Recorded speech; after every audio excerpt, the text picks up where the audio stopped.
बहू बनी ड्राइवर। सीमा की साड़ी रवि से होती है। रवि को नशे की बुरी लत लगी होती है। एक दिन, अरे माँ, मेरा एक साइड का शरीर काम नहीं कर रहा है। मैं आज खेतों में कैसे जाऊंगा?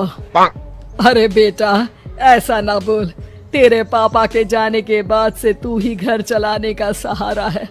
मैं डॉक्टर को बुला लाती हूँ।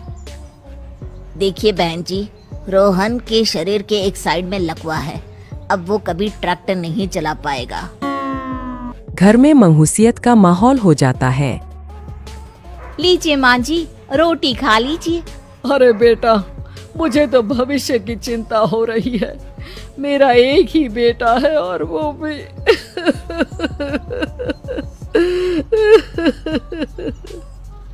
माँ जी, आप चिंता न करें। जब तक ये बीमार है मैं खेत जाकर काम कर लिया करूंगी।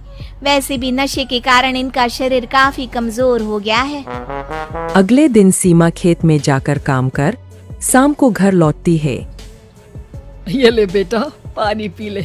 कैसा रहा काम का पहला दिन? माँ जी, काम तो ठीक है, लेकिन मैं अगर ट्रैक्टर चलाना सीख लूँ ना तो काम और भी आसान हो जाएगा। अरे बेटा, दुनिया क्या कहेगी कि औरत होकर ट्रैक्टर चला रही है।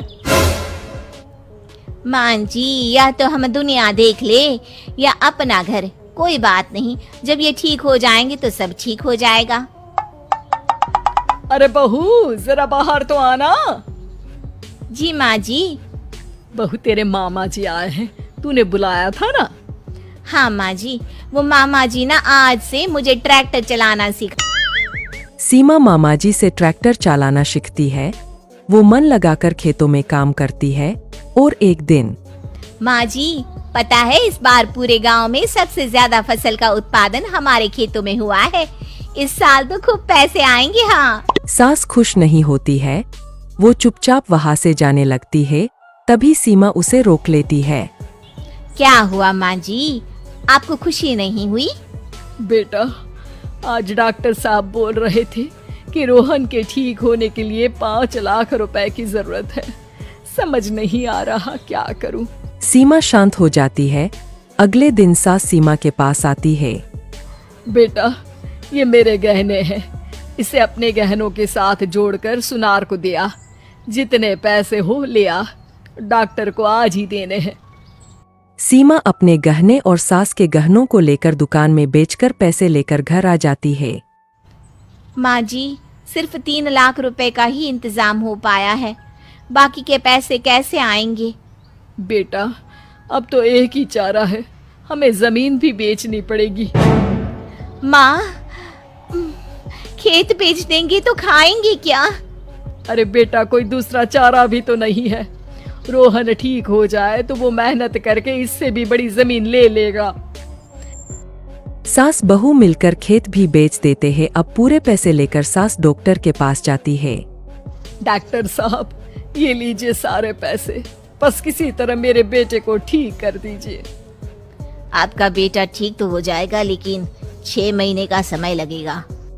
सास बहू सोच में पड़ जाते हैं कि अब तो कोई जारिया भी नहीं रहा जहाँ से उन लोगों की कमाई हो। अब कमाएंगे नहीं तो खाएंगे क्या? माँ जी, मेरे माता पिता ने लड़की होने के कारण मुझे ज्यादा पढ़ाया लिखाया नहीं, लेकिन ट्रैक्टर चलाना सीखकर मैं कुछ काम करने के लायक तो हो ही गई हूँ। अरे बेटा, ट्रैक्टर अब कहाँ चलाएगी? खेत तो बिक गए हैं। माँ जी, मैं किसी और के खेतों में दिहाड़ी में काम कर लूंगी। कुछ तो पैसे आएंगे ही ना। कहकर सीमा काम करना स्टार्ट कर देती है। जैसे तैसे उन पैसों से गुजारा चल ही रहा था। माँ जी, पास के अस्पताल से मुझे नौकरी के लिए ऑफर आया है। पैसे भी ये 4 गुना ज्यादा मिलेंगे और अब खाने पीने दवाई के साथ हम कुछ पैसे भविष्य के लिए भी जोड़ पाएंगे। लेकिन काम क्या है बहू? माँ जी, मुझे अस्पताल की एम्बुलेंस चलानी है। अरे, तू तो मेरी बहू नहीं, बेटा है बेटा। जरूर जा बेटा। और हाँ, तूने पूरे गांव में एक मिसाल कायम कर दिया कि हर काम हर कोई कर सकता है। उनके लिए लड़की या लड़का होने की कोई जरूरत नहीं। सीमा मन लगा के काम करती है और जिंदगी में आगे बढ़ती है।